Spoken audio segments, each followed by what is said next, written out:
Bienvenue pour ce Caribe Expat Live. Je suis Doris Noll, fondatrice de caribeexpat.com. Nous embarquons en direct tous les samedis à 9 h, heure de Sainte-Lucie où moi je suis basée, pour une nouvelle destination à découvrir avec les Caribe Expats qui résident à l'étranger ou qui ont fait le choix de rentrer vivre aux Antilles. Donc l'objectif, c'est de profiter des conseils des invités du jour qui ont déjà relevé ces défis et échanger en direct avec eux. Donc, l'échange, c'est le plus important. Surtout, posez vos questions en commentaire. Partagez avec nous vos retours d'expérience pour alimenter la discussion, vos réactions et vos questions, puisque c'est vous qui faites la communauté Caribe Expat. Aujourd'hui, on est 4500 dans 230 villes du monde. Et mis à part le site web, c'est l'opportunité aujourd'hui pour vous d'échanger en direct avec nos invités sur une destination ou un thème différent chaque samedi. Donc, si vous manquez le décollage le samedi, le vol de rattrapage ou plutôt le replay, c'est disponible le lundi suivant sur la chaîne YouTube, sur nos réseaux sociaux et sur caribeexpat.com. Et je vois que les passagers nous rejoignent pour embarquer au fur et à mesure. Bonjour Didier, par exemple. Alors, je pense que si vous entendez si vous voyez qu'il y a un petit décalage, c'est normal. Donc, ne vous inquiétez pas si on ne vous salue pas tout de suite. Et dites-nous aussi dans les commentaires depuis quelle ville ou quel pays vous avez acheté votre billet d'avion pour nous rejoindre aujourd'hui, n'est-ce pas? Donc, on va commencer par l'actu de la semaine. Alors, tout d'abord, les dernières offres d'emploi postées en ligne par des membres du site. Donc, en Martinique, la Chambre de commerce recrute un volontaire Interreg pour le projet Interreg TICA. Et en Martinique, toujours, le cabinet de recrutement Mobilité RH recrute un responsable technique et aussi un ingénieur études bâtiment et un ingénieur chargé d'opération de travaux. Donc, ça fait 3 postes en Martinique promus par le cabinet de recrutement Mobilité RH et un poste par la Chambre de commerce. Ensuite, côté événements, les événements postés en ligne en ce moment, c'est surtout le Salon du recrutement pour l'emploi en Martinique qui commence le 23 septembre et puis le marché des Caraïbes à Montreuil en Île-de-France qui commence le 23 octobre et pour lequel vous pouvez déjà réserver un stand. Donc, les détails sont sur le site caribeexpat.com dans la rubrique communauté.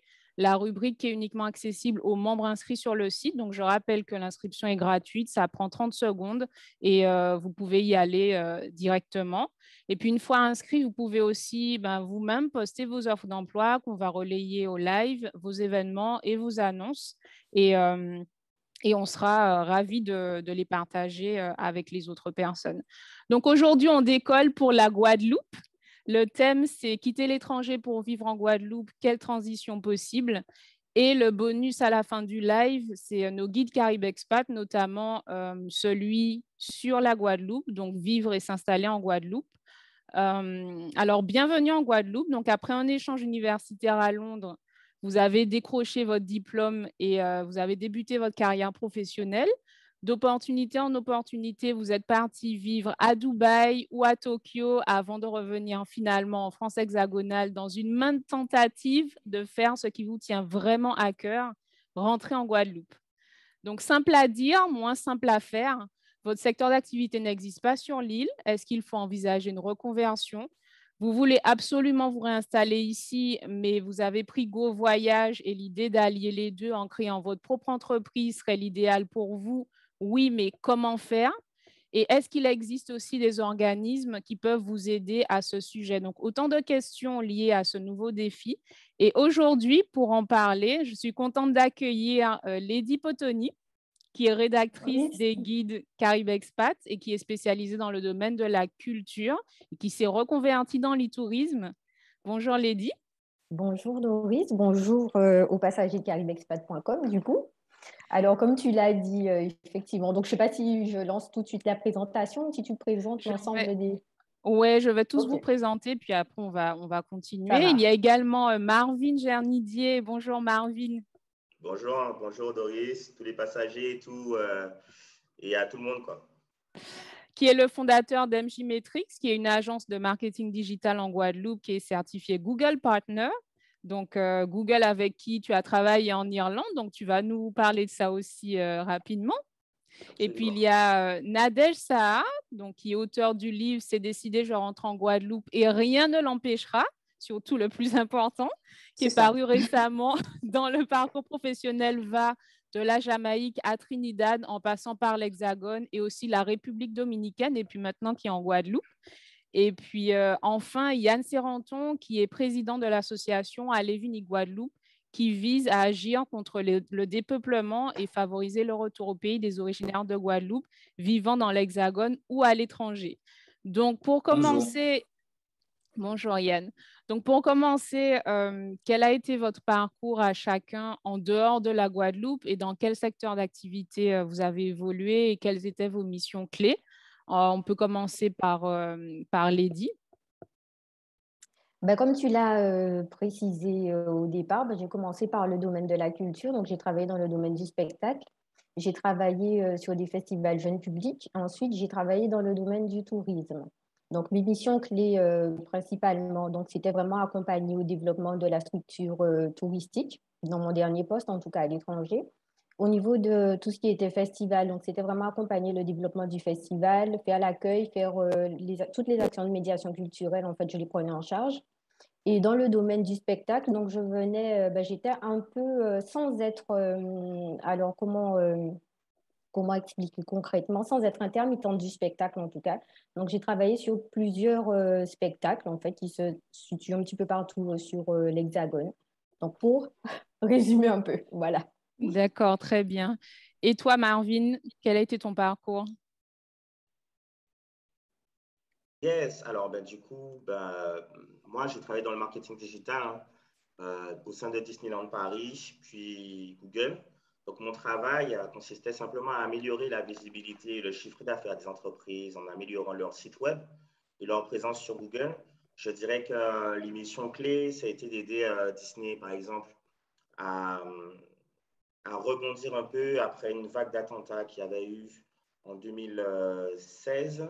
Il y avait une grande vague d'attentats qui fait que du coup, le parc était beaucoup moins fréquenté et donc aider à Disney à trouver des nouveaux marchés en fait.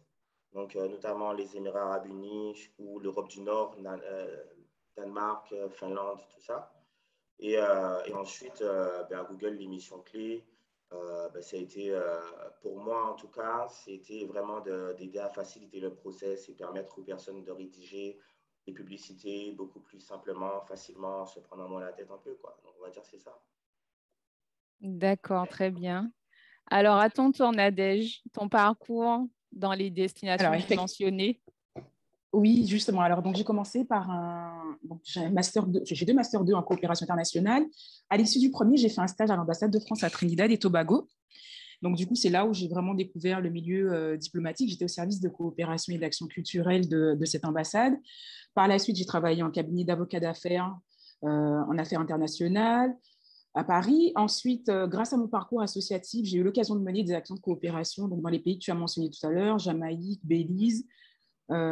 Et ensuite, j'ai travaillé encore une fois à l'ambassade de France en République dominicaine. Donc là, c'était pour une mission toujours au service de coopération et d'action culturelle, mais pour le compte de la collectivité régionale de Guadeloupe.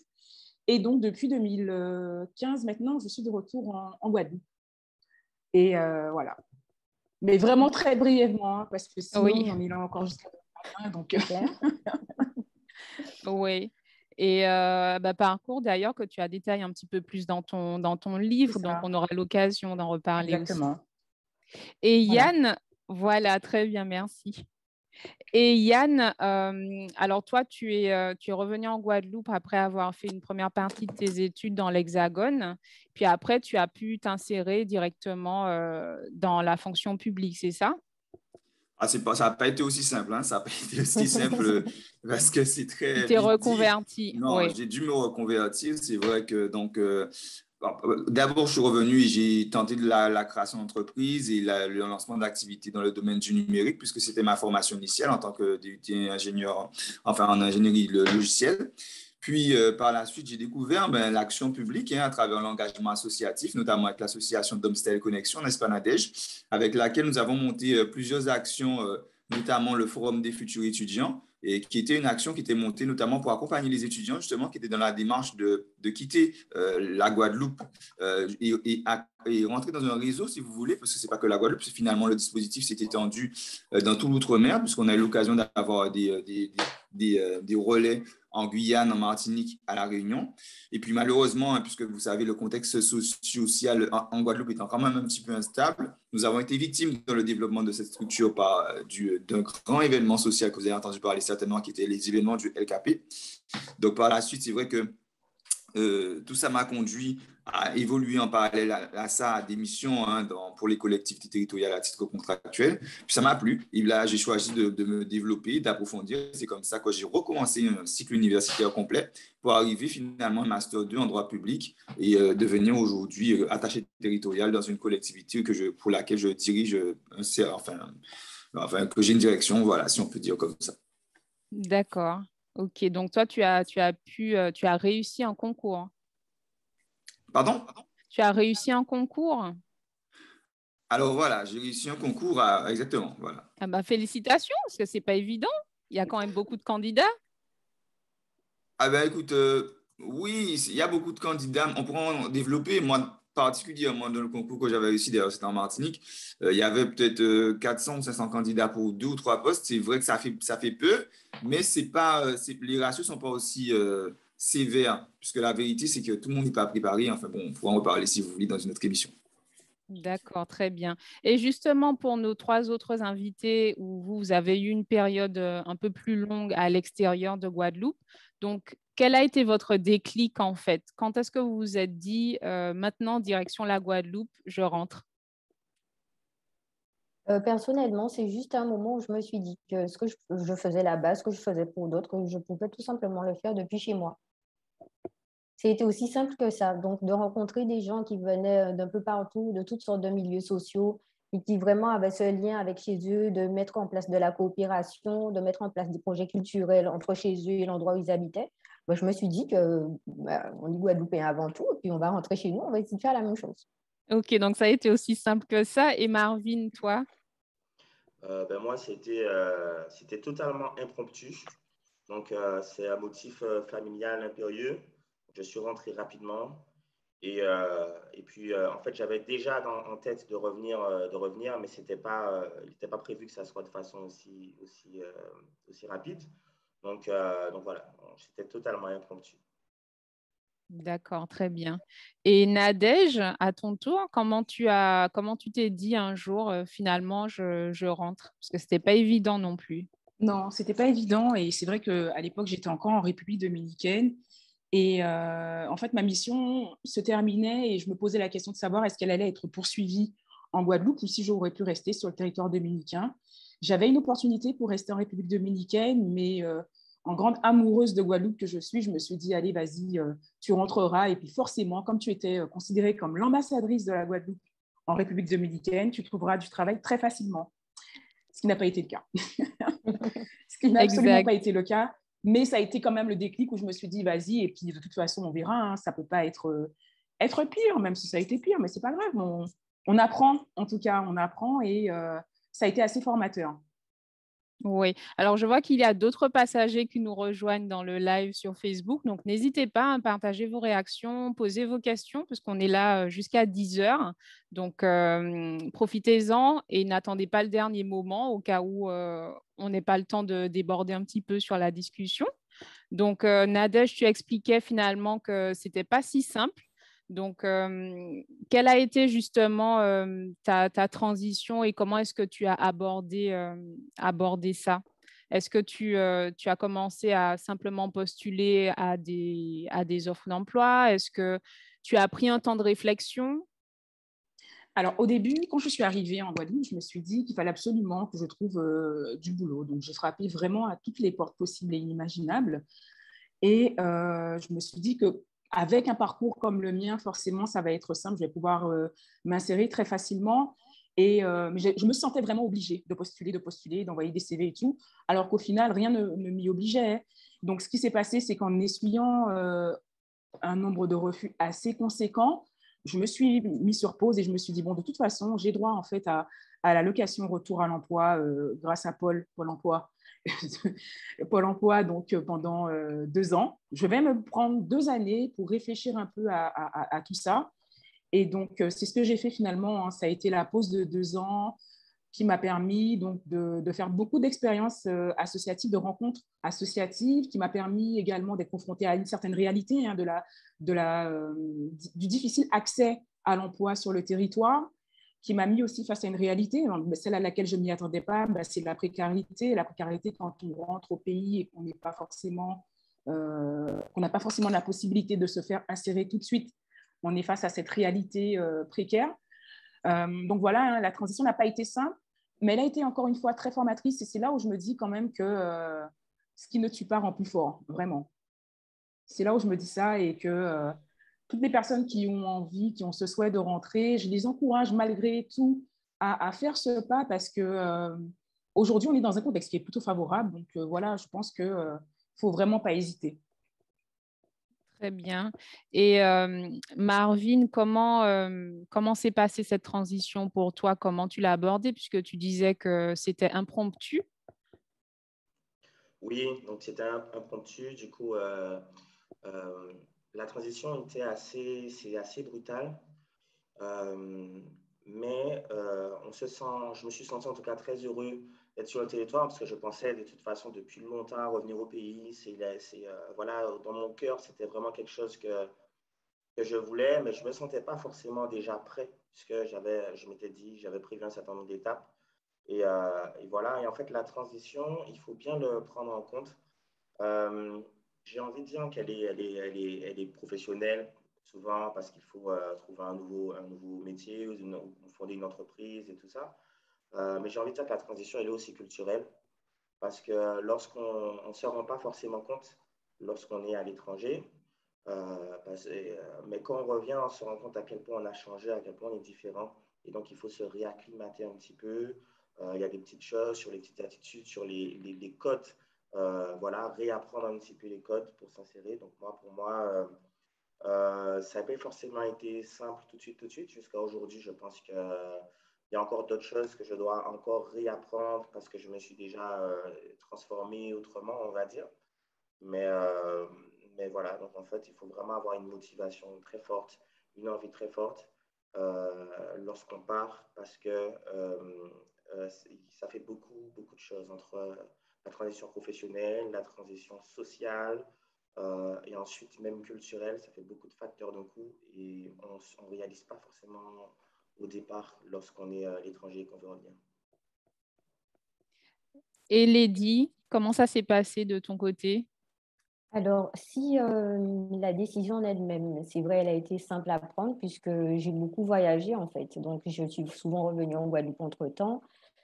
J'ai moins peut-être souffert de cette transition culturelle, mais ça a été extrêmement difficile, c'est vrai, de faire comprendre déjà ce qu'on propose, de faire comprendre ce qu'on fait comme travail en fait, puisque la médiation culturelle, c'était clairement pas quelque chose qui était pris en compte dans les projets ici. Donc, j'ai travaillé avec des structures institutionnelles principalement, donc sur certains événements phares de la Guadeloupe. Ça s'est plutôt bien passé à ce niveau-là. Mais après, la culture, ce n'est pas juste une question d'événements, c'est une question, ce sont des choses qu'on propose tout au long de l'année. Et là, concrètement, ça a été difficile d'avoir une activité sur l'ensemble de l'année, une activité pérenne. Ça a été extrêmement compliqué parce que les projets proposés sont intéressants, mais après, dans la mise en place des choses, ça ne se passe pas exactement. Manque de financement, manque d'intérêt. On est quand même dans une société où on a des problèmes d'eau. Donc, quand on propose un problème de culture, eh bien, les gens, tout de suite, ils s'attendent, oui, mais il y a des choses plus importantes que ça, il y a des choses plus Oui. importantes à régler. Alors qu'en fait, tout simplement, la culture, c'est ce qui nous permet de vivre ensemble. La culture, c'est ce qui nous permet de nous ouvrir au monde.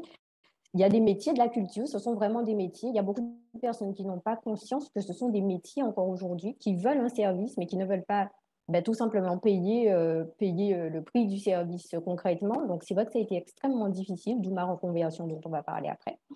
Mais c'est un choix de venir en Guadeloupe, c'est un choix de rester en Guadeloupe et c'est un choix de proposer des projets en Guadeloupe et depuis la Guadeloupe. Donc après, il faut faire aussi avec les difficultés qu'on rencontre.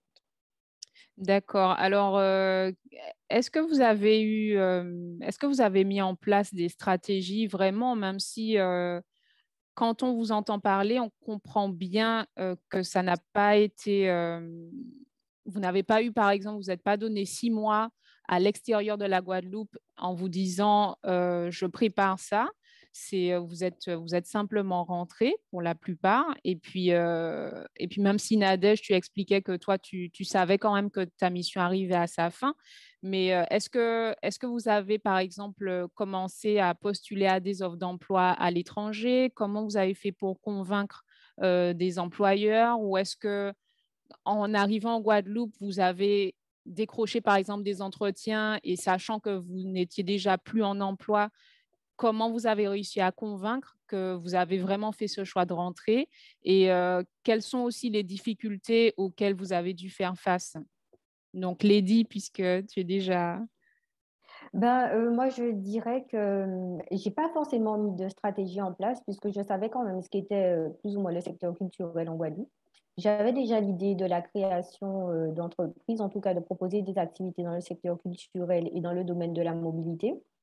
Alors, j'avais pas, enfin, je vais dire l'avantage que j'avais, c'est que j'avais pas forcément le poids financier à gérer, c'est-à-dire que j'étais pas dans, il faut tout de suite que je trouve un travail, il faut tout de suite que, donc j'avais pas ça en plus comme poids D'accord. à gérer, donc ça a quand même largement facilité les choses, je peux le dire. Après, j'ai recontacté mes anciens camarades de promo qui étaient encore là. J'ai travaillé avec une amie qui avait justement une structure culturelle. Donc, j'ai travaillé avec le monde associatif. J'ai travaillé un peu avec… En fait, ça a toujours été par rencontre et par recommandation. Donc, une personne qui me redirige vers une autre personne. Donc, ça a été comme ça. Mais vraiment pour dire que un emploi stable, non. Un projet que j'ai vraiment pu mettre en place de A à Z, non, parce que toujours la question du manque de financement, du manque… en fait, il y avait toujours des barrières, il y avait toujours des barrières à repousser, toujours des choses, toujours des petites choses comme ça à régler. Donc, je ne vais pas dire qu'il n'y avait pas forcément de stratégie, mais en tout cas, je suis venue juste avec l'idée de recontacter, de faire un réseau, de recontacter les gens qui travaillent dans le domaine et puis de voir un petit peu comment les choses allaient se passer. D'accord, très bien. Et comment ça s'est passé pour toi, Nadège? Alors, je n'ai pas vraiment mis de stratégie en place, hein. C'est vrai que je suis partie avec juste la simple confiance en me disant que de toute façon, je vais trouver du boulot. Et même après, hein, en n'ayant pas forcément trouvé tout de suite, je n'avais pas vraiment de stratégie. La seule chose qui m'importait, c'était de pouvoir être insérée professionnellement et d'apporter en fait de mes connaissances acquises à l'étranger à la Guadeloupe. Donc, je l'ai fait à travers le milieu associatif de façon complètement bénévole, puisque finalement, c'est un peu là où j'ai trouvé du répondant, enfin, en tout cas, des gens qui m'accompagnaient sur mes différents projets et pas forcément professionnellement. Et ensuite, lorsque j'ai vraiment trouvé une opportunité professionnelle, j'ai tenté de le faire également avec cette structure en question. Et voilà, mais pas vraiment de stratégie, simplement nourrie d'une confiance en me disant, mais t'inquiète pas, ça va aller, tu vas trouver quelque chose et en étant très, très, très attentif aux offres du marché, parce qu'en fait, j'ai cette particularité d'avoir un master qui est complètement généraliste, hein. Je fais de la coopération, mais quand on fait de la coopération, on peut dire qu'on fait de la coopération, on ne dit rien. Quelqu'un qui dit je fais des gâteaux, il fait des gâteaux, c'est palpable. Mais quand on fait de la coopération, on ne fait pas grand-chose en vrai. Enfin, en vérité, ce n'est pas très palpable. La Donc, il a fallu, coordination. voilà, c'est ça. Il a fallu vraiment montrer véritablement aux différents potentiels employeurs ce que tu es vraiment capable de faire, parce que dire que tu sais coopérer, c'est pas, voilà, hein, c'est pas comme si tu ne disais pas grand-chose au final. Donc, il a fallu démontrer encore une fois ce que tu sais faire sur le terrain. Et c'est en ça que c'est important à travers ce type de formation, c'est pas simplement se dire que tu accumules les diplômes et les compétences, mais c'est savoir ce que tu sais faire sur le terrain. Et c'est en ça que j'ai trouvé aussi que, par exemple, ma transition dans le milieu associatif, en faisant des actions de coopération où la Guadeloupe était représentée pour la première fois dans des conférences internationales pour la jeunesse, ça, c'est concrètement une action où on peut se dire, ah ben finalement, on peut s'intéresser à ce que font nos voisins, parler le même langage, et voilà. Donc, ce n'était pas vraiment de stratégie, mais c'était vraiment simplement être animé d'une conviction que je pouvais apporter quelque chose à peu importe l'entreprise qui aurait voulu de moi sur le territoire. D'accord. Et Marvin?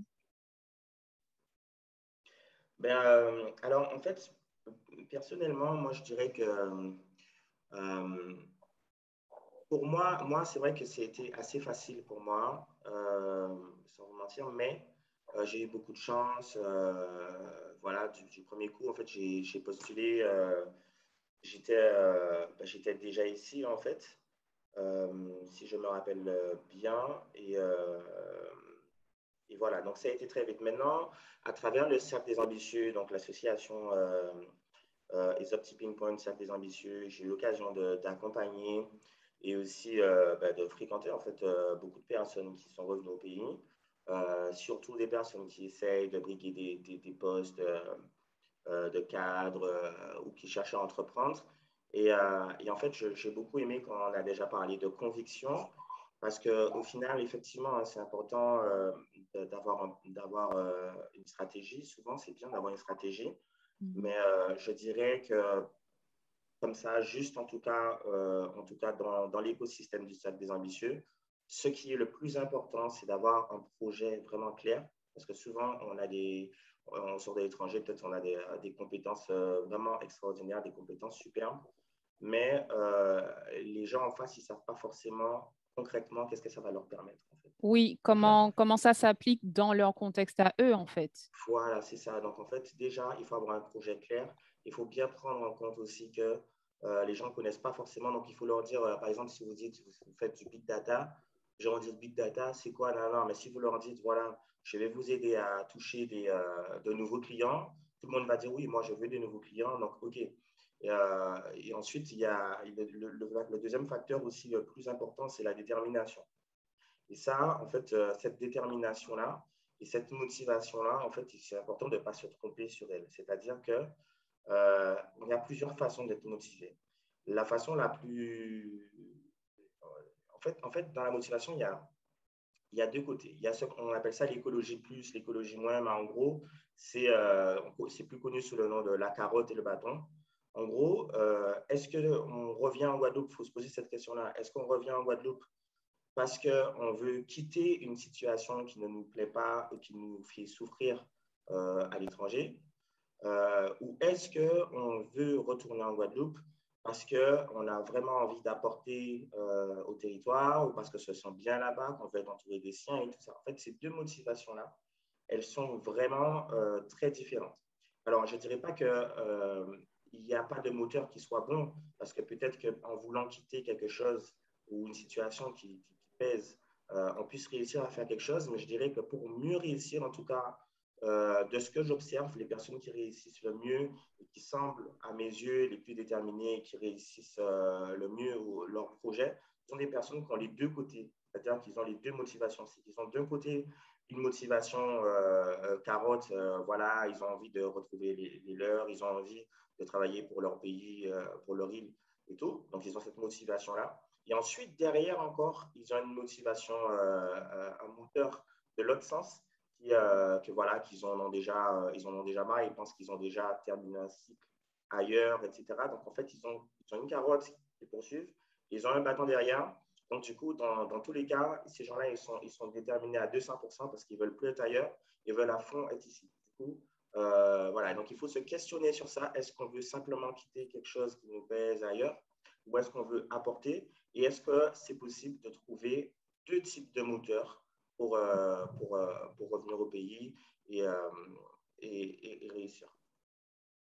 Alors justement, on parlait de motivation, donc et Nadège, tu as parlé de confiance aussi, simplement avoir la confiance que ça va bien se passer. Lady, toi, tu as expliqué que en fait, tu savais déjà que tu voulais rentrer et proposer ce que tu faisais dans l'Hexagone en Guadeloupe, mais finalement, tu as dû te reconvertir, donc un peu comme Yann sur la partie par rapport aux compétences que tu avais avant. Alors, pourquoi finalement tu as fait ce choix? Parce que visiblement, dans la culture, ça avait l'air de… Tu avais déjà eu pas mal d'expériences concluantes et finalement, arrivé en Guadeloupe, tu t'es dit, bon, pourquoi pas changer de secteur?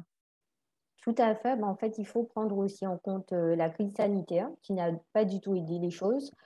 Si on parle aussi de la politique culturelle qui est un débat en Guadeloupe depuis très, très, très longtemps maintenant, on n'a pas forcément de lieu de spectacle aujourd'hui. Ceux qui se développent doivent forcément avoir une activité connexe, soit y rajouter un restaurant ou quelque chose à côté pour pouvoir vivre concrètement. Oui. Donc, on est arrivé à un moment où c'était plus possible, fermeture des salles, on est en confinement, on sait que c'était déjà un domaine qui était fragile, même s'il y a beaucoup de potentiel en Guadeloupe, ça on le sait, même s'il y a beaucoup d'acteurs culturels en Guadeloupe qui sont très intéressants, mais fédérer vraiment quelque chose, fédérer vraiment un mouvement autour de la culture, ça devenait de plus en plus compliqué. Donc, naturellement, je suis repartie sur un secteur d'activité sur lequel j'avais déjà travaillé, à savoir le tourisme, et de proposer justement de donner à des structures un peu plus de visibilité sur ce qu'elles proposent. Donc aujourd'hui, on ne voyage plus seulement en venant sur une destination, mais on voyage déjà par les yeux, on voyage déjà par ce qui nous est proposé. Donc c'est tout naturellement que sur la dernière année, en fait, en 2020, j'avais décidé de m'installer quelque temps à l'étranger. Ça ne s'est pas fait à cause de la crise sanitaire. Donc, j'ai pris l'année en fait pour me reconvertir et pour vraiment acquérir des compétences supplémentaires dans le domaine du tourisme. Là, je suis en train de travailler avec une structure, en tout cas, c'est ce qui est prévu pour les prochains mois. Donc, ce n'est pas une structure en Guadeloupe, ça aussi, c'est important de préciser. Ce n'est pas une structure qui est en Guadeloupe, donc le télétravail, ça permet justement de s'ouvrir de nouveaux horizons. Donc, en fait, j'ai juste décidé que c'était le moment de faire autre chose pour pouvoir rester en Guadeloupe et pour pouvoir éventuellement proposer les projets, mais sous une autre forme en tout cas. D'accord, très bien.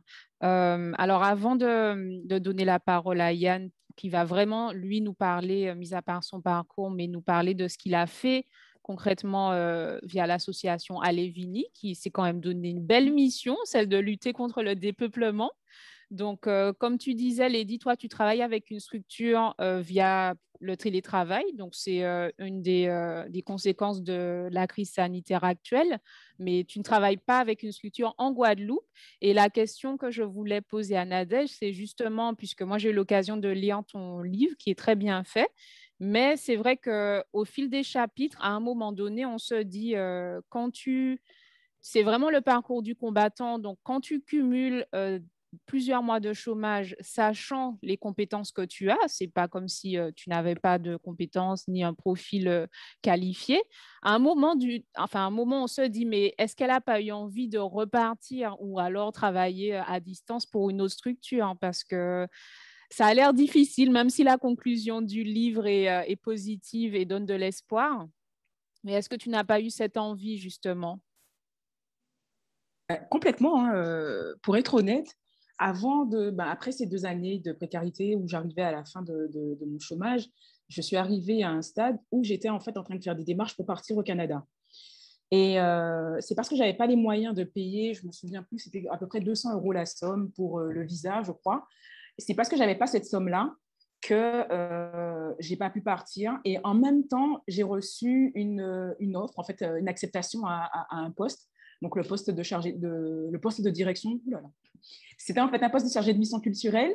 Mais quand j'ai postulé, je me suis rendu compte que c'était un poste de direction. Donc, c'était un peu, c'était une assez grande surprise pour moi.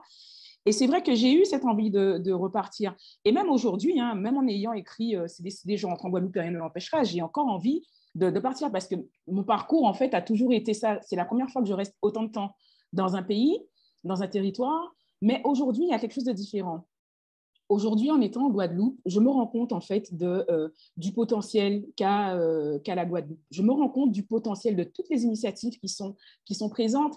Et c'est vrai que je suis passée par des moments qui ne sont pas simples, mais pour moi, ça n'a fait que renforcer en fait ma détermination. Parce qu'au final, si je n'étais pas passée par toutes ces épreuves, je ne serais pas aujourd'hui là en train de parler de tout ce que j'ai pu rencontrer comme difficulté et être en train de partager et se dire, vous voyez, je suis passée par ces moments qui n'étaient pas simples, mais ça ne m'a pas empêché d'être celle que je suis aujourd'hui. Ça ne m'empêche pas d'encourager d'autres à faire ce chemin du retour parce que finalement, le dépeuplement de la Guadeloupe, on en parlera avec Yann tout à l'heure, c'est une réalité et ce n'est pas moi simplement qui le dis, l'INSEE le dit. Donc aujourd'hui, on ne peut pas concevoir la construction de nos territoires sans nous, sans la jeunesse qui est formée et qui a envie de construire en tout cas pour son pays. Donc je me dis, l'envie, elle est là, mais quand on réfléchit encore et on se dit, mais le pays ne peut pas se développer sans nous, on se dit, mais non, mais finalement, on est bien en fait.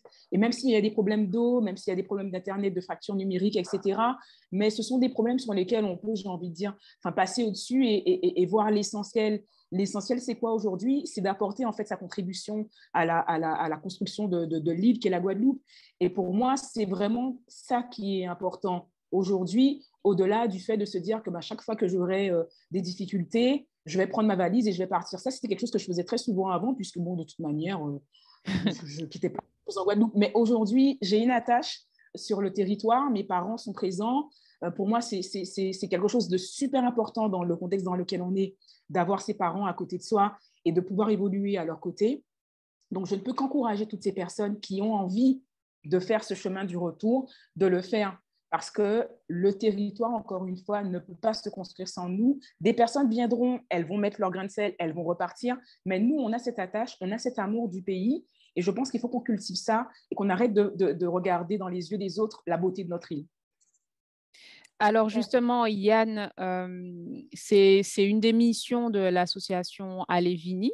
Donc, c'est de lutter contre le dépeuplement. Et puis, ça passe aussi par le fait de promouvoir peut-être des métiers en Guadeloupe, le fait d'inciter les personnes à rentrer, puisque j'ai vu que sur Alévini Guadeloupe, il y a aussi beaucoup d'offres d'emploi directement. Est-ce que tu peux nous dire déjà pourquoi tu as créé cette association, quel a été ton déclic et comment ça s'est passé? Alors, si tu me le permets, Doris, je vais commencer par réagir aux interventions de nos invités en te faisant remarquer quelque chose et à tous nos éditeurs. Est-ce que tu as observé le point de convergence entre nous 5? Il y en a un. Il y a un détail. Vas-y. On est tous passés par le milieu associatif. On est tous passés par là. Et en fin de compte, et ça, c'est une des clés pour pouvoir entrer en Guadeloupe. Et c'est à la fois logique et ça répond à une logique qui a été annoncée par Marvin, c'est-à-dire la détermination et l'engagement pour son pays. Et ça répond aussi à une logique que Lydie a déjà parlé également, la notion de réseau. Puisque le monde associatif, en fait, ça permet justement de se créer du réseau. Et j'ai envie de dire à tous ceux qui pensent que c'est difficile de s'insérer en Guadeloupe, s'ils ont le cran de venir rejoindre les associations guadeloupéennes pour œuvrer pour une cause en Guadeloupe, eh bien, ils n'auront aucun mal à rentrer en Guadeloupe. Et ce que j'ai envie de dire aussi tout à l'heure, Lydie le disait tout à l'heure, elle disait qu'il y avait des difficultés structurelles sur le territoire guadeloupéen. Donc, c'est marrant puisque en même temps, pendant qu'on est en train de parler, il faut savoir que quand le webinaire a commencé, ils ont coupé le courant. Et donc, quand ils ont coupé le courant, il n'y avait plus d'Internet. Donc, c'était marrant. Là, je suis en point d'accès sur mon téléphone, le courant est revenu. Bref, ça fait partie des histoires de notre pays parce qu'on a tendance à oublier que la Guadeloupe et la Caraïbe plus généralement, on a un jeune pays. Il ne faut pas oublier, l'abolition de l'esclavage, c'était il y a 170 ans à peine. Je vais vous dire quelque part que nos sociétés sont en train de se construire. Et aussi, ce qui est important de se dire également, c'est qu'on a des difficultés structurelles. Alors moi, j'entends tout le temps, oui, il n'y a pas d'eau, il n'y a pas d'hôpital, il n'y a pas de ceci, il n'y a pas de cela. Vous savez, vous dites ça aux Chinois. Comment ils réagissent? Ils se disent, ah, il n'y a pas d'hôpital, allez, venez, on vient vous en construire, ça va vous faire 1 milliard. Ah, il n'y a pas d'eau, pas de problème, on fait le réseau pour 10 milliards. Il n'y a pas d'eau, il n'y a pas d'hôpital, mais ce sont des opportunités, autant d'opportunités professionnelles. Et c'est vrai aussi qu'il y a une réalité aussi en Guadeloupe, et ça, c'est pour réagir aussi à ce propos de Marvin. Les entreprises guadeloupéennes ne savent pas ce dont ils ont besoin parce que la nature du commerce des entreprises guadeloupéennes sont des micro-entreprises. Souvent, on a les 2 tiers des entreprises, et c'est pour ça que Nadège aussi en parlait de l'économie sociale et solidaire, sont des très petites entreprises. Donc, forcément, elles ont une structuration qui, si vous leur parlez de marketing digital, c'est déjà du chinois pour l'entrepreneur qui pense aujourd'hui à développer son entreprise dans le bâtiment ou alors dans les services, alors qu'aujourd'hui, il a déjà des difficultés à assurer les fonctions support, c'est-à-dire la comptabilité, les RH. Vous lui parlez de développement et marketing digital, il n'y est pas encore. Vous comprenez, c'est step by step. Et ça vient de notre problème que nous avons en Guadeloupe. Eh bien, c'est qu'aujourd'hui, le territoire guadeloupéen, en fait, n'a pas su vendre les besoins. Comme tu disais, Marvin, tu parlais des politiques tout à l'heure, et Lydie aussi, tu as parlé de politique culturelle, le territoire guadeloupéen n'a pas su vendre à ses enfants les besoins qu'il avait pour qu'ils sachent choisir pour faire leur formation. Aujourd'hui, on a tous dû se formater aux besoins du territoire pour pouvoir trouver un emploi. Tout simplement parce que ce qu'on a fait comme étude, ce n'était pas dans les besoins du territoire. Comment vous envoyez des enfants se former pour faire de la médiation culturelle, comme l'il dit, et quand ils reviennent diplômés, vous leur dites, mais on n'a pas l'argent pour développer ça. C'est parce que simplement, quand on l'a orienté, on l'a mal orienté. On lui a dit, qu'est-ce que tu veux faire, Lady? Tu voulais faire quoi? Et moi, c'est ce qui m'est arrivé. On m'a dit, mais tu veux faire quoi? Tu fais quoi? On a regardé mes bulletins, on m'a dit, tu es bon en maths, tu es bon en sciences, tu vas faire des études informatiques. C'est le truc de demain, va faire des études informatiques. Mais moi, j'adore la science politique, mais personne ne m'a dit que ça existait. Personne ne m'a dit que le pays avait besoin de se structurer en termes de développement projet, par exemple, comme je le fais aujourd'hui, parce que j'ai analysé les besoins du territoire et j'ai refait ma formation pour répondre aux besoins du territoire, pour m'insérer durablement. Donc, qu'est-ce que ça veut dire? Ça veut dire qu'on a un besoin aujourd'hui d'identification des besoins du territoire pour que les jeunes qui se forment sachent quoi faire pour pouvoir arriver. Et ça, c'est un travail que nous avons commencé avec l'association Alevini, notamment avec la région. Nous travaillons actuellement dans des événements qui vont être à destination des professionnels de l'orientation, des familles et des enfants. Nous sommes une association, donc on fait essentiellement du lobbying. Il ne faut pas croire que cette mission d'accompagner le retour au pays, comme tu as dit Doris, c'est une mission énorme. On ne peut pas croire qu'une association va mener ça, ce n'est pas possible. C'est la compétence d'un État, c'est la compétence d'une institution, de la région, du département.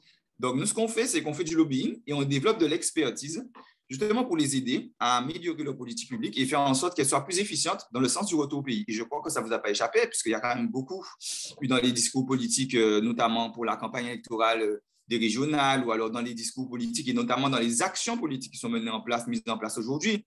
Même au niveau de la société, j'ai envie de dire, il y a beaucoup d'associations, de mouvements, Rouvigny par exemple. Nous-mêmes, on est l'émanation d'une initiative martiniquaise qui a été lancée par Mme Conconne, la sénatrice Conconne en Martinique. Je pense à mes collègues d'Aliviré. Eh bien, tout ça, c'est une dynamique sociétale qui va influencer et guider d'autres mouvements. Et c'est ça, en fait, l'idée de l'association Alevini. Aujourd'hui, si on est aujourd'hui avec toi, Doris, et Marvin, et Lady, et Nadège, c'est vraiment pour qu'on puisse créer ce mouvement, comme disait Bob Marley, Exodus, pour revenir, excusez l'accent, les Caraïbes expats, où on va aller dans quelque chose qui va créer un mouvement de Guadeloupéens vers la Guadeloupe. Et lutter contre ce que moi j'ai appelé concrètement, à mon niveau en sciences politiques, moi j'appellerais ça le mirage des métropoles.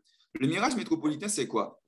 Tout simplement, vous êtes un jeune, comme ici, là, on vous fait voir, vous regardez la télévision, je ne vais pas les citer, Netflix, Amazon, Disney+, etc., qui vous montre Suits, qui vous montre Empire, qui vous montre toutes ces séries. On vous dit que la vie, c'est dans des buildings, c'est au 50e étage, avec un costume à 3 000 à 4 000 $.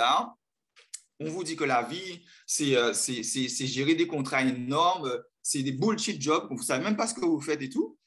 Et donc, vous vous projetez dans ça.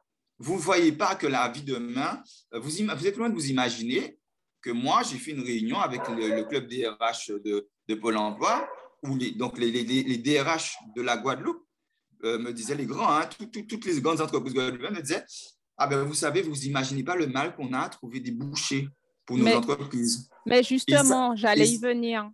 Oui. Quelles sont les actions que tu as pu mettre en place dans le cadre de la mission que tu t'es fixée, qui est quand même un gros défi, hein, tu l'as dit, j'ai bien compris que c'est à l'échelle d'un État, mais on est conscient aussi que tout part d'une initiative et la société civile a aussi son rôle à jouer là-dedans. Quelles sont les actions concrètes d'Alevini Guadeloupe par rapport aux différents acteurs que vous avez identifiés?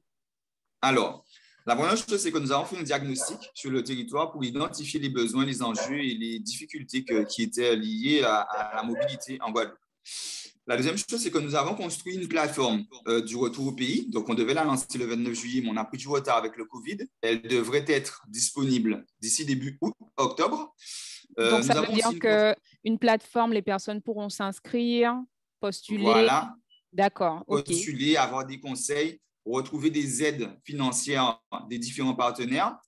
Nous avons aussi une convention avec le Pôle emploi, que nous avons créé une plateforme, si vous voulez, où tous les profils de tous les Guadeloupéens et Antillais de la France entière ils vont à partir du moment où vous êtes Guadeloupéen ou bien Martiniquais ou peu importe, vous voulez rentrer chez vous, vous allez voir votre conseiller Pôle emploi, vous lui dites, bon, ben nous, on veut rentrer. Et il vous dit, vous êtes sûr? Oui, oui. Et il coche une case. Et là, vous apparaissez sur une base de données.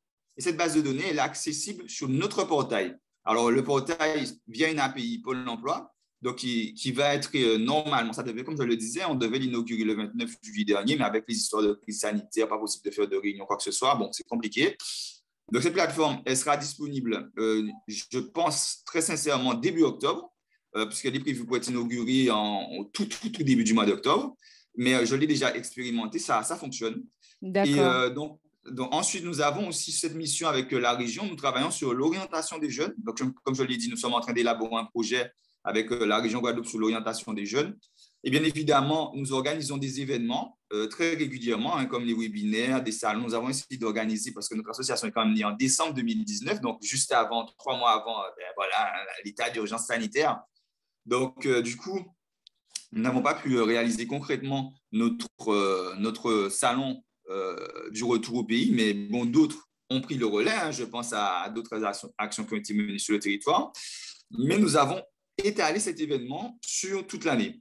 Nous faisons aussi de la mise en valeur de profil, puisqu'il s'agit surtout d'une opération, on va dire, mentale et psychologique. Comme on disait, c'est le déclic. Donc, on met en avant aussi les profils, hein, des jeunes qui ont fait des actions de retour au pays, des jeunes et moins jeunes qui ont fait des actions de retour au pays.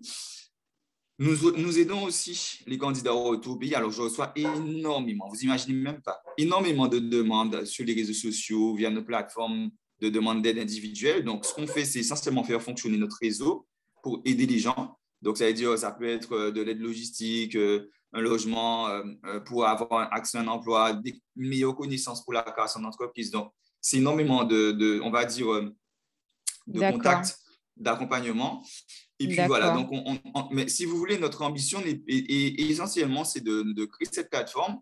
Et là, on travaille actuellement avec le député Olivier Servat et le ministre des Outre-mer à faire en sorte qu'il y ait une expérimentation dans le droit qui permette, si vous voulez, la création d'une compétence sur le retour au pays. Alors, j'ai fait déjà plusieurs courriers à l'attention du président de la République dessus.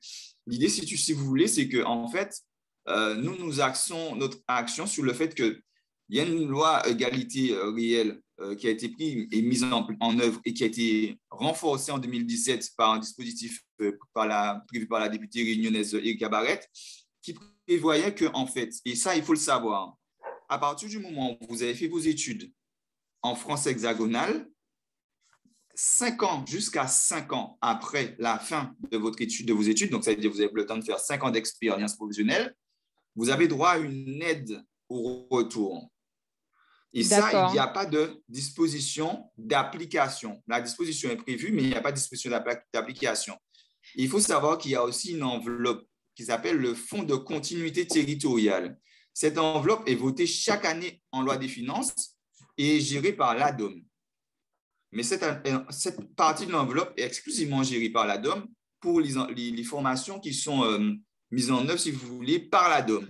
Et nous, ce que nous voulons, c'est faire en sorte que via une plateforme, et nous sommes en train de développer l'outil, qu'il soit possible qu'il y ait une aide d'État pour que les gens qui ont envie de rentrer chez eux, ils puissent avoir soit une aide au billet d'avion, une aide au transport, une aide, voilà. Ça existe déjà. Hein. Vous avez certains organismes d'État qui le font, comme par exemple Action Logement, d'accord?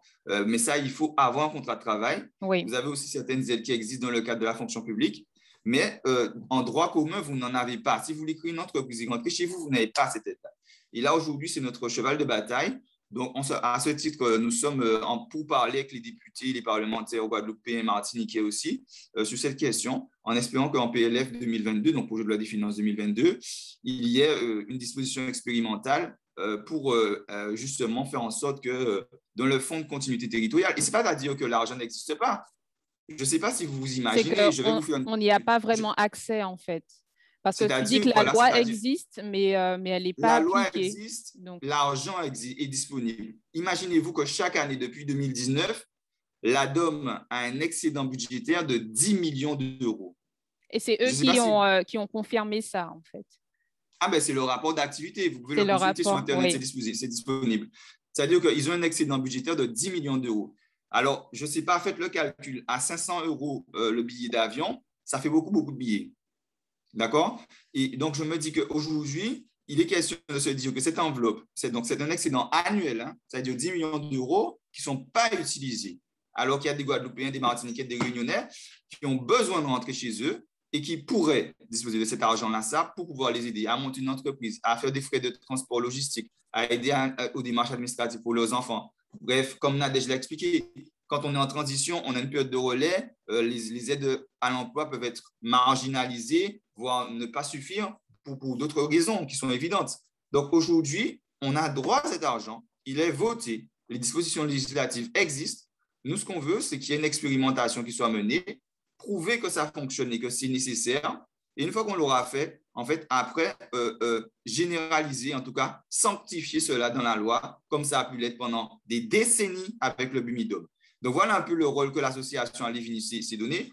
Et je vous invite tous, hein, Marvin, Lydie, Nadège, Doris, à nous rejoindre dans l'association Alivini parce qu'on a besoin de cette intelligentsia caribéenne pour pouvoir faire en sorte que nous puissions œuvrer ensemble autour de ça. Moi-même, je suis ma deuxième année de mandat. C'est vrai que j'ai créé l'association, mais je n'ai pas l'ambition de devenir un président à vie. Et vous imaginez bien que c'est une tâche qui est compliquée. Donc, moi, j'appelle à tous ceux qui souhaitent venir nous aider à nous rejoindre sur la page Facebook Alivini. Je profite de l'antenne que tu nous offres, Doris. Oui. Et dire aussi que voilà, j'espère bien que d'ici l'année prochaine, j'aurai un successeur on dit un successeur, mais ça peut être une femme aussi, qui pourrait, parce que vous êtes majoritaire sur le plateau aujourd'hui, qui pourrait prendre le relais de cette mission que nous avons commencé avec Alivini. Voilà.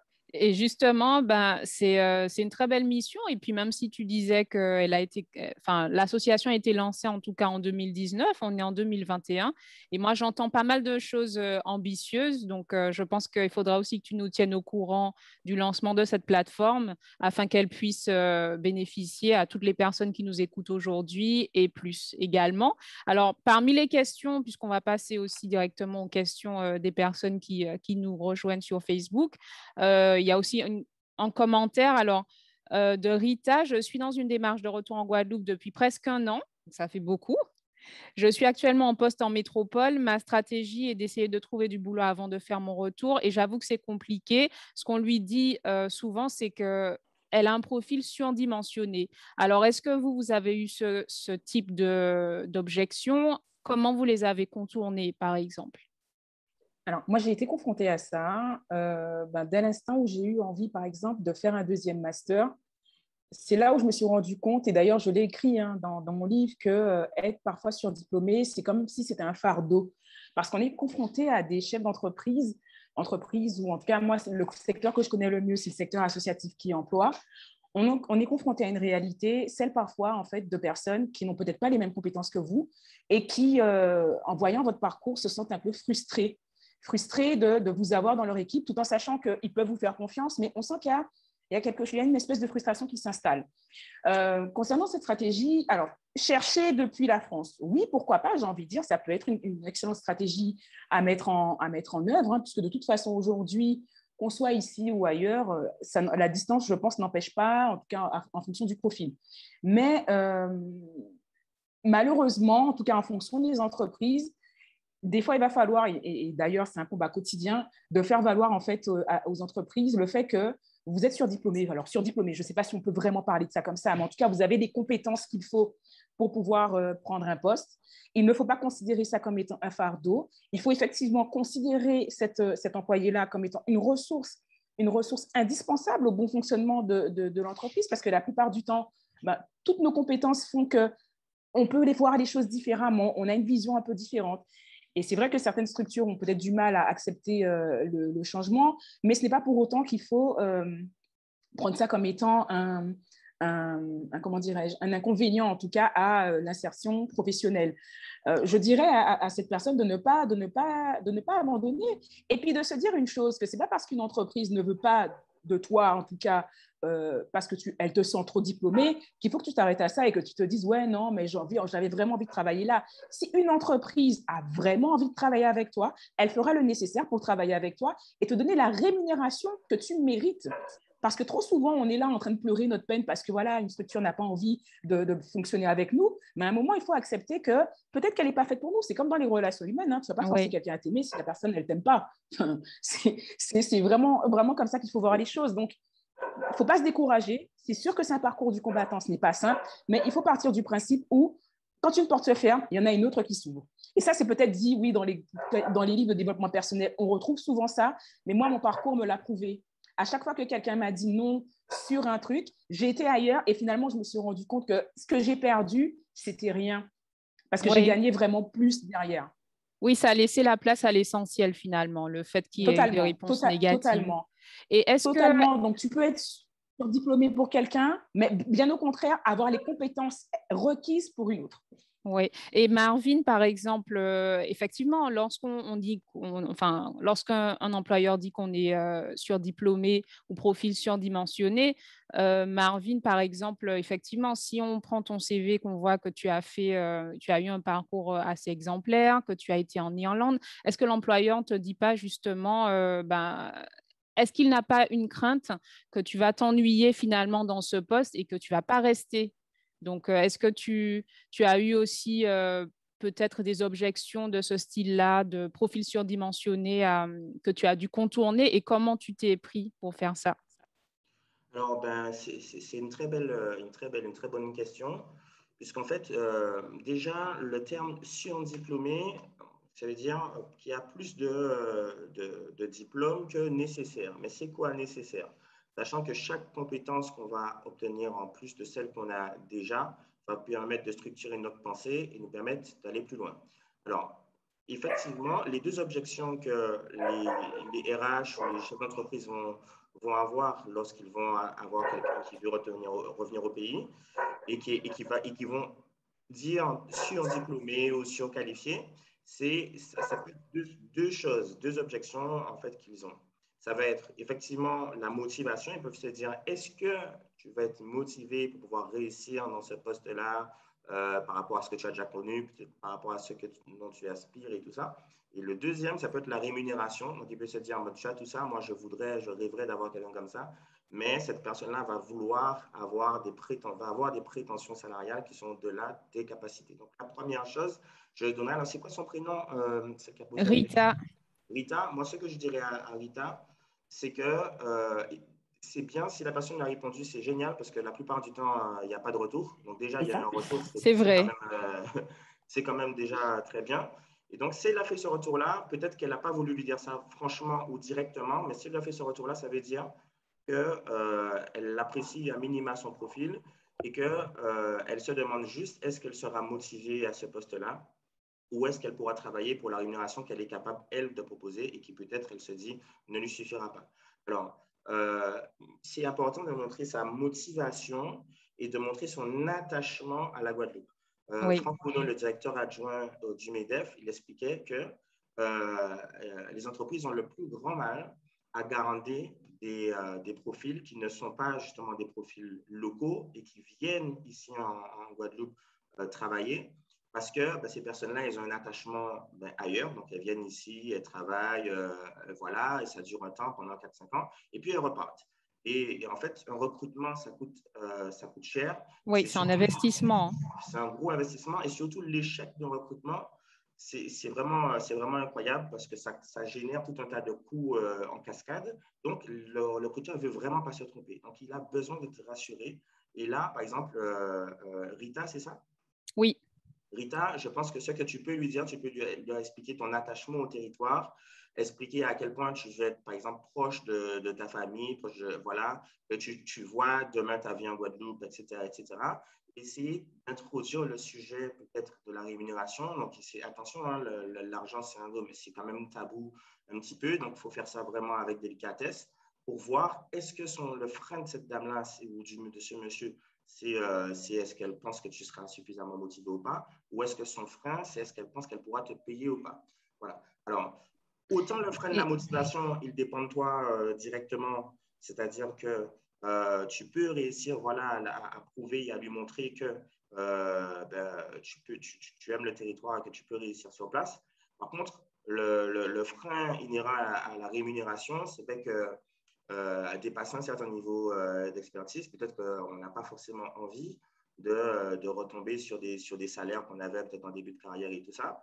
Mais à ce moment-là, c'est une possibilité, même si ça ne va pas forcément marcher toujours, parce que l'argent, déjà, il faut l'avoir, c'est de faire miroiter, entre guillemets, en tout cas, pas de miroiter, mais de faire visualiser à l'employeur les gains et les bénéfices qu'il aura à vous recruter. Et de ne pas hésiter, parce qu'en général, les postes ne correspondent pas, en fait, en entreprise à ce que vous avez comme compétences, à réfléchir et à structurer votre offre. C'est comme si vous êtes un produit et à structurer votre offre sur mesure par rapport aux besoins de l'entreprise. Donc, vous voyez que c'est une entreprise de ceci, cela, vous faites une analyse de l'entreprise, vous dites que l'entreprise a besoin de ci, ça, ça, ça, ça. Ben, du coup, vous allez dire, OK, je peux vous permettre de faire ci, ça, ça, ça, ça, quitte même à vous reformer un petit peu pour mieux répondre à ces besoins.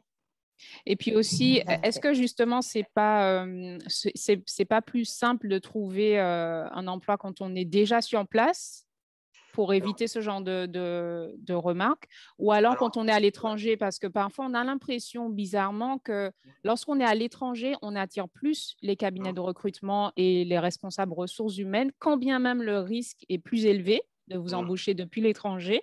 Et puis aussi souvent parce que les entreprises doivent proposer un package attractif puisqu'elles sont aussi en compétition avec d'autres entreprises. Voilà. Et, ou alors, est-ce que finalement, on peut faire comme vous avez fait, rentrer et trouver après, sachant qu'il y a aussi une période d'inactivité à laquelle il faut aussi s'adapter? Alors, moi, j'aime beaucoup cette question. C'est le rapport à la séduction. Ça existe entre les femmes et les hommes, ça existe un peu partout. Et en fait, effectivement, on est plus attractif, on est plus désirable. Déjà, lorsqu'on est ailleurs, par exemple, vous êtes déjà en poste dans une autre entreprise, ici même, vous êtes plus désirable que si vous êtes sans emploi. Et vous êtes encore plus désirable lorsque vous êtes en poste, ailleurs. Voilà. Maintenant, exact. Retourner, du coup, effectivement, c'est un risque, mais qui peut être compensé, c'est-à-dire qui peut être compensé par le fait que on aime le relationnel ici. On aime vraiment le relationnel. Et en fait, vous allez envoyer des CV, mais vraiment, en tout cas, je ne sais pas exactement si le problème, c'est parce que les gens n'ouvrent pas forcément les mails ou est-ce qu'ils ne considèrent pas les mails et tout ça. Mais en tout cas, la candidature par email en Guadeloupe, elle ne rencontre pas forcément un franc succès. Donc, c'est bien d'essayer d'engager la discussion. Quand on envoie un email, de rappeler derrière. Donc, évidemment, je le sais, ça prend beaucoup plus de temps parce que si on en fait 100 candidatures, ça fait 100 appels derrière, ça commence à faire beaucoup. Mais à minima, d'appeler les gens derrière. Vous avez bien reçu mon CV, vous avez bien vu. En général, les entreprises ici n'ont pas de système de gestion automatisé des emails, ils n'ont pas de CRM, ce qui veut dire que vous envoyez l'email, il peut vite passer à la trappe parce qu'une entreprise reçoit plein de mails en une journée. Donc, en fait, je pense qu'une bonne partie des candidatures que vous faites, en fait, elles ne sont jamais vues puisque elles arrivent dans un lot, ce n'est pas forcément traité. Et donc, c'est bien d'appeler derrière comme ça. Je n'ai pas vu ce CV, tout simplement. Voilà. Alors, très bien, merci Marvin. Alors, il y a une... Oui, vas-y. Pour rebondir juste sur ce que Marvin vient de dire, c'est vrai qu'au niveau des retours des candidatures, c'est extrêmement compliqué, tout ce qui est par mail. Donc, si on peut conseiller, en tout cas à Rita ou ceux qui sont dans cette même démarche, de prendre le temps de contacter les entreprises avant de postuler. De vraiment essayer de comprendre quel est leur fonctionnement, qu'est-ce qu'ils cherchent, qu'est-ce qu'ils attendent, de présenter un petit peu son profil en amont, voir, parler un petit peu de son projet, d'avoir déjà un interlocuteur, de savoir si vraiment ce que vous recherchez, c'est ce que recherche l'entreprise. Parce qu'en recrutement, ça doit être au maximum un 50-50. Tout le monde doit être gagnant aussi dans cette relation-là. Donc, vraiment, prenez le temps aussi d'aller chercher, de montrer à l'entreprise, en tout cas, votre intérêt à la rejoindre. Votre intérêt. Et voilà, et un petit peu, vous, votre parcours, est-ce que vous pouvez apporter. Et ensuite, si effectivement vous voyez que ça correspond, ben voilà, vous pouvez lancer des CV derrière parce qu'une relation, en tout cas, c'est déjà établi. C'est ça, c'est-à-dire que ici, si je peux me permettre, si je peux me permettre, qu'il y a quand même des petites choses qui sont assez simples à faire aussi. C'est-à-dire que quand on fait un CV, une lettre de motivation, les entreprises guadeloupéennes fonctionnent énormément à la relation de confiance. Je souscris totalement à ce que Marvin disait, puisque c'est aussi une partie de mon discours, de dire que les endémiques, les Guadeloupéens qui sont cadres ou alors qui occupent des fonctions techniques qui sont sollicités par les entreprises guadeloupéennes, vous avez un avantage sur les exogènes. Parce que les gens qui viennent en Guadeloupe, qui s'installent en Guadeloupe de façon même qui viennent de la France, peu importe d'où ils viennent, ils ne restent pas. Et aujourd'hui, les entreprises ont parfaitement compris qu'ils ne restaient pas. Et c'est vrai, ça leur coûte très cher parce qu'ils les font venir. Des fois, ils les logent. Ils leur offrent des véhicules. Ils font aussi leur formation. Ils moulent leur système administratif autour de procédures auprès de ces personnes. Et au final, au bout de 2 ans, parce que le couple n'a pas tenu, parce que les enfants ont le mal du pays, parce que le conjoint n'a pas voulu rester, ben ils partent. Alors que vous êtes dans une autre démarche de rester là pour durer. Donc ça, c'est un avantage considérable. La deuxième chose, c'est que, et ça, c'est pour toute forme de candidature. Vous ne pouvez pas venir en Guadeloupe pour venir chez les maraîchers du Levant pour venir leur faire un acte de candidature en tant qu'ingénieur agronome et ne pas savoir que leur cœur de produit, c'est le melon. Vous ne pouvez pas faire ça. Il y a trop de gens qui viennent, ils sont à Perpète-les-Olivettes, ils envoient un CV générique. Je suis madame un tel, je suis monsieur un tel, et je viens pour pouvoir postuler en tant qu'ingénieur agronome. Vous ne savez même pas qui fabrique du melon, vous leur demandez de faire. Qu'est-ce que vous leur apportez? La première chose à faire, se renseigner sur l'entreprise. Qu'est-ce qu'elle fait? Qui sont ses concurrents? D'accord? Qui sont ses concurrents? Quelles sont les activités, les opportunités qu'il y a pour l'entreprise? Quand un patron voit, il ouvre une lettre de motivation, il voit dedans quelqu'un qui a déjà pris contact, qui connaît l'entreprise déjà, qui est en plus endémique, qui connaît les difficultés qu'elle rencontre et qui a fait un minimum de recherche sur les opportunités qu'il pourrait proposer, mais il a envie de te rencontrer. Puis j'ai envie de te dire aujourd'hui, moi je le dis aux jeunes, puisqu'on travaille beaucoup avec les jeunes avec mon autre association Domsai Connexion. Quand vous venez, vous déposez un CV, ça tombe sur la boîte mail d'un patron. Il la reçoit à n'importe quel moment de la journée. S'il ouvre sa boîte mail à 10h, 11h, il a déjà reçu les impôts, il a déjà reçu le RSI, il a déjà eu un appel de son comptable pour lui dire qu'il y a une facture qui n'a pas été payée. Quand il voit votre CV, il n'a pas envie. Oui, donc il faut pas insister, ce n'est pas dans ses priorités en fait. Voilà, donc il faut y aller pour pouvoir sélectionner le moment de la journée, le moment de la semaine, le moment opportun pour que justement il soit en phase pour pouvoir vous écouter, comme si ce serait… Vous avez déjà vu les spams qu'on nous envoie à la Marvin, tu sais, les Google AdSense, ils te pistent pour savoir à quel moment tu as besoin d'acheter une pièce pour ta voiture. Eh bien là, c'est pareil. Le patron, c'est pas à 14h le jeudi que tu vas venir le voir pour lui dire que tu es ingénieur, que tu vas lui coûter 60 000 €. Il va te dire, mais non, mon gars, depuis lundi, je paye des factures. Donc voilà, ça, c'est des éléments de connaissance du territoire. Il faut se donner le mal aussi. Et comme je le dis souvent, on vit au paradis, mais la place au paradis coûte cher. Coûte vraiment cher. Il faut avoir aussi un peu d'audace aussi et parfois de culot aussi avec certaines entreprises. Ça, c'est une réalité. C'est triste à dire, mais c'est une réalité. Il faut vraiment se donner du mal pour ça. Oui, oui. Et il y a une phrase que Lady disait justement, c'est que ça se mérite. Aussi bizarre que ça puisse paraître, ça se mérite de rentrer chez soi. Attention. Alors, une autre question rapidement, parce qu'il est déjà 10h10. Au niveau du logement, comment ça se passe concrètement, surtout quand on a une famille et qu'on doit rentrer et qu'on sait, par exemple, qu'on va peut-être transitionner en allant chez sa famille, mais est-ce que vous avez eu ce cas-là, ces difficultés-là, et qu'est-ce que vous avez trouvé comme solution? Alors, moi, j'ai répondu tout à l'heure à la personne qui a posé cette question en disant que ça peut aller très vite. Et typiquement, là, voilà quelque chose qu'on peut mettre en place quand on est à l'étranger, c'est-à-dire commencer à faire les demandes de logement, soit au niveau de différents bailleurs, soit au niveau donc, de personnes physiques qui peuvent, par exemple, des fois louer des maisons ou autre chose. Et parfois, en fonction donc, du motif qui est invoqué pour le futur déménagement, en général, ça peut aller très, très vite. Dernièrement, je connais quelqu'un qui a déménagé, ça lui a pris juste 1 mois en fait, juste 1 mois, le temps de faire la demande, quelques visites, et c'était dans la poche.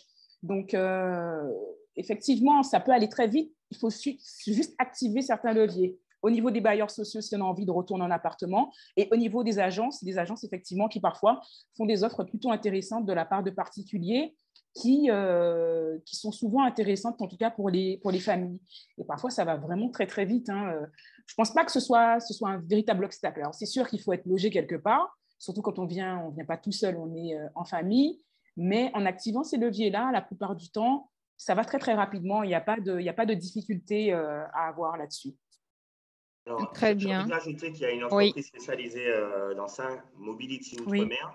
très bien, oui, c'est parce ça. on est partenaire avec eux également. Partenaire, exactement. Voilà. Donc voilà, donc peut-être se rapprocher de Mobility Outre-mer, parce que parfois, comme les gens sont en emploi, il leur manque du temps. C'est pas que c'est pas, enfin, c'est pas forcément si C'est pas difficile en ça. soi, mais des fois les gens Oui. n'ont pas le temps de gérer tout ça. Et voilà. Mobility Outre-mer, c'est un Oui, partenariat qui peut être intéressant aussi, effectivement. oui. Et les Alors, infos c'est sont pas, sur le je site. précise bien, mais Mobility Outre-mer, c'est pour ceux qui ont un contrat avant de partir. Et ce qui est Oui, intéressant aussi, c'est de préciser, par contre, pour les Guadeloupéens qui sont à l'étranger, c'est de leur dire qu'effectivement, ils auront moins de problèmes pour le logement parce que le coût du loyer, il est largement moins important que dans les métropoles urbaines qu'ils ont pu connaître. Donc, ils ont un logement plus grand, plus confortable s'ils louent. D'accord? Et c'est vrai que aussi l'offre de logement, et même pour à l'acquisition, parce que le prix au mètre carré, ça c'est important. On parle souvent des difficultés, on parle souvent des défauts, on parle souvent des choses. Mais là, sur notre territoire, nos territoires, le prix à l'accession à la propriété au mètre carré est beaucoup moins élevé que dans l'Hexagone, surtout dans les grandes villes. Voilà. oui, très bien. D'ailleurs, j'en profite pour dire que le thème de la semaine prochaine, ce sera l'investissement immobilier. Alors, cette fois, on va partir en Martinique avec un de nos partenaires. Donc, c'est un très bon point. Dernière question et on va conclure. Créer son entreprise comme solution pour rentrer. Est-ce que vous êtes passé par là, Marvin, justement, et puis Mme Nadège aussi. Et qu'est-ce que vous conseillez? Est-ce que c'est vraiment une solution? Alors, moi, je dirais que quand on est confronté à la difficulté de ne pas forcément trouver de moyens pour s'insérer, ou quand on est inséré, on trouve qu'on n'est pas payé à la hauteur de ses capacités, de ses compétences, ou quand on trouve qu'on n'arrive pas à faire suffisamment preuve de créativité dans un emploi salarié, je trouve que la création d'entreprise, là, est le moyen de prouver qu'on peut justement être créatif, proposer en fait une offre, proposer des services qui sont en totale adéquation avec ce qu'on a envie de montrer sur le territoire. Donc, les personnes qui ont cette fibre entrepreneuriale, je leur dirais vraiment d'évaluer déjà donc, le marché si ça n'existe pas encore, mais de ne pas hésiter à y aller et de mettre en place un certain nombre de pratiques dans la création d'entreprise et dans la gestion même de son entreprise pour éviter de se retrouver en difficulté, soit avec des impayés avec les clients, soit avec des différences, en tout cas au niveau de la vision quand on est en partenariat. Donc, je pense que voilà, c'est pas quelque chose d'impossible, c'est quelque chose qui est totalement intéressant. Il faut pas avoir peur aussi d'innover. C'est-à-dire que, moi, je le vois en Guadeloupe, on a des gens qui ont eu des idées mais magnifiques et qui fonctionnent très, très bien. Et donc, il ne faut pas avoir peur d'innover, il ne faut pas avoir peur de sortir de sa zone de confort quand on a envie d'entreprendre et d'apporter justement cette touche que peut-être on n'a pas la possibilité de créer quand on est dans un emploi salarié. Alors, je vais Très bien, juste très Marvin. rapidement dire quelque chose voilà, par rapport à ça. Alors, je tiens vraiment, j'espère que beaucoup de gens m'entendent. Créer son entreprise, ce n'est pas un plan B lorsqu'on ne trouve pas d'emploi. Parce qu'en fait, créer une entreprise, c'est vraiment quelque chose de lourd. C'est vraiment quelque chose qui demande psychologiquement, c'est vraiment, ça demande une certaine détermination, une certaine mentalité aussi, une certaine façon de voir les choses et Certaine en fait, humilité aussi. une certaine humilité aussi.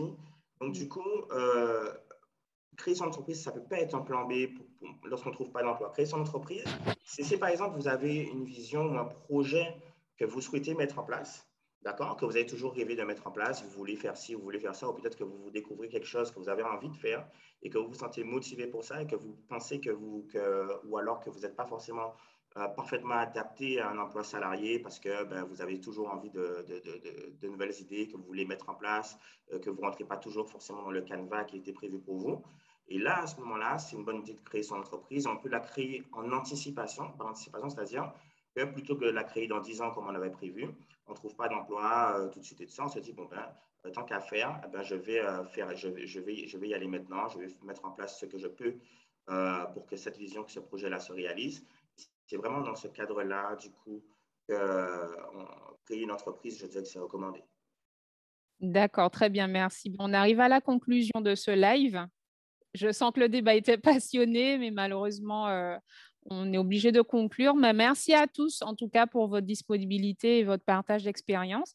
Merci à ceux qui se sont connectés pour participer au live. Et puis, je vous invite à suivre sur les réseaux sociaux, donc YouTube, LinkedIn, Twitter, Instagram et Facebook, via lesquels vous pouvez revoir ce live et aussi ceux des samedis précédents. Et je vous donne rendez-vous déjà samedi prochain pour une prochaine destination. Donc, le thème sera comment réussir son investissement immobilier en Martinique depuis l'étranger. Et on en discutera avec Maison Betterbat, qui est un expert sur le sujet, avec qui on est partenaire. Et donc, que vous soyez côté Caraïbes aux Antilles ou côté expat dans le monde, je vous souhaite à tous un excellent week-end et je vous dis à samedi prochain, 9 h. Au revoir tout le monde. Et n'oubliez pas, c'est décidé, je rentre en Guadeloupe et rien ne l'empêchera.